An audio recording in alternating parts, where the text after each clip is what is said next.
Alright guys, it's Skin. Today we're taking a look at Baudrillard's Precession of Simulacra. What is simulacrum? Baudrillard defines simulacrum as a copy that has no original, a representation that eventually replaces reality itself, to the point where the distinction between the two becomes meaningless. It's a simple idea at first glance, but it unfolds into 4 distinct stages, each one taking us further from anything that could be called profound reality. Let's take a look, step by step, and see how the real gets replaced by something that only pretends to be real.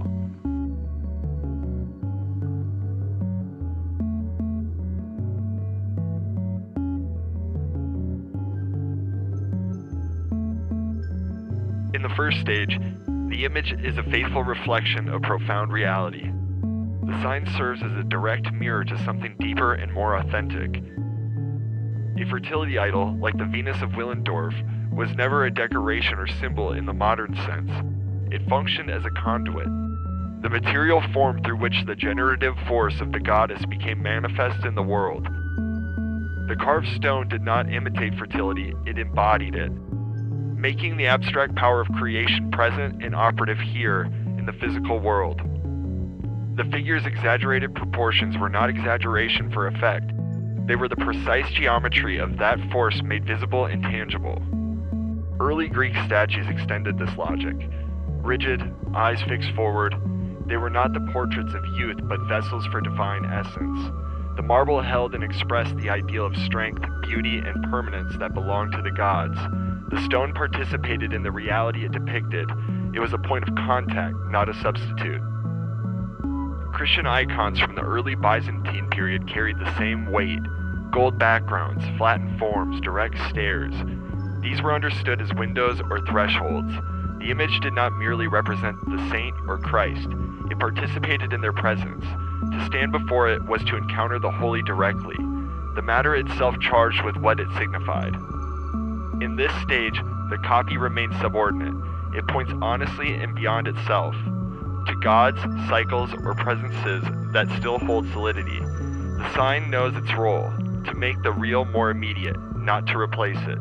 But then empires expand, reproduction scales, and the material begins to feel the strain of being copied without the original charge.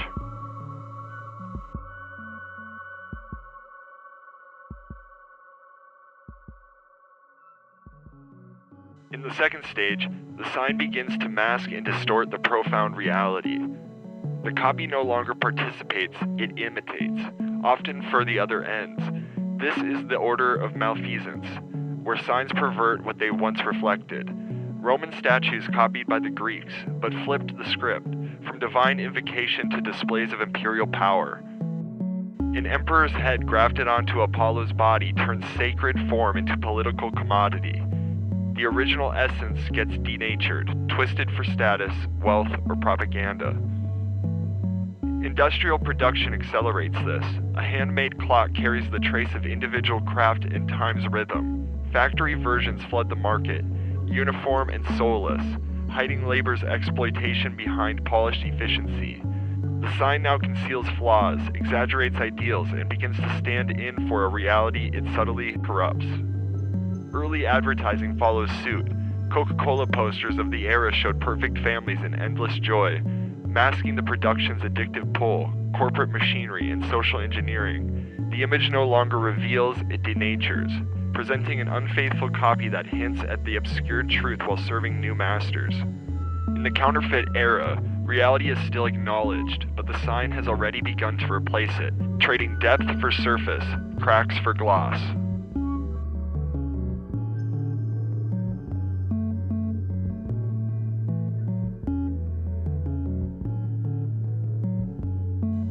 In the third stage, the sign pretends to reflect a profound reality while actually masking its complete absence.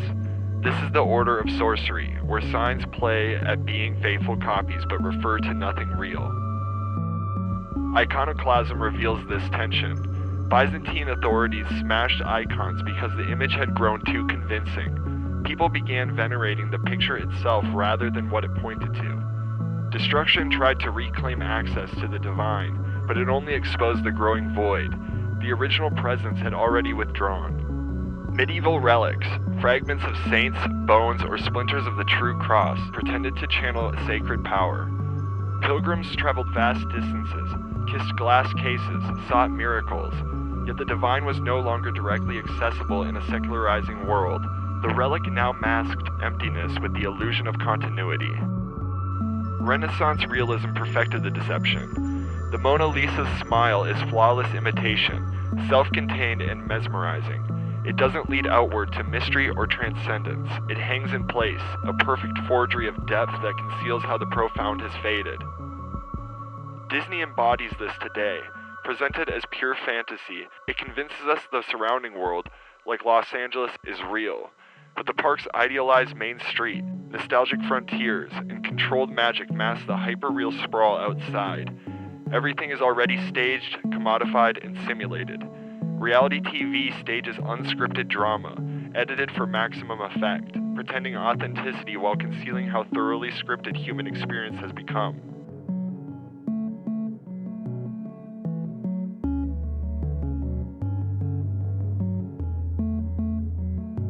In the fourth stage, the sign bears no relation to any reality whatsoever. It's its own pure model, self-referential, self-generating. Hyperreality reigns. Simulations proceed and produce what we accept as real. No origin, no referent, just endless circulation. Deepfakes now arrive faster than facts. When US forces captured Nicolas Maduro in Venezuela, fabricated videos and images flooded feeds within minutes. Ecstatic crowds in streets that stayed empty. Maduro paraded in chains before any official footage dropped. Even hallucinatory mashups of him groveling or dancing with foreign leaders. The synthetic versions racked up millions of views, got reshared by verified accounts, and shaped the story more than whatever actually happened on the ground. The event became whatever the algorithm amplified first. Synthetic identities run our lives. AI personas post daily routines, brand deals, emotional arcs, more coherent and attractive than most humans manage. Tools let anyone generate explicit deepfakes of real people on demand. Executives cloned for scams, politicians placed in fabricated scandals, everyday targets turned into viral humiliation. Trust collapses so completely that genuine footage gets called fake the moment it surfaces.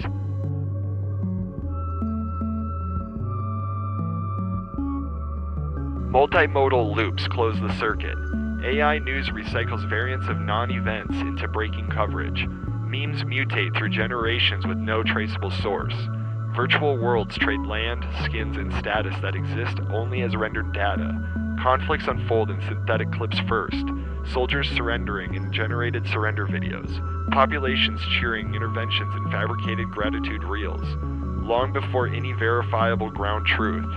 In the pure simulacra era, there is no outside to refer to. The sign has become the only reality left, circulating, mutating, dictating what counts as event, identity, or truth.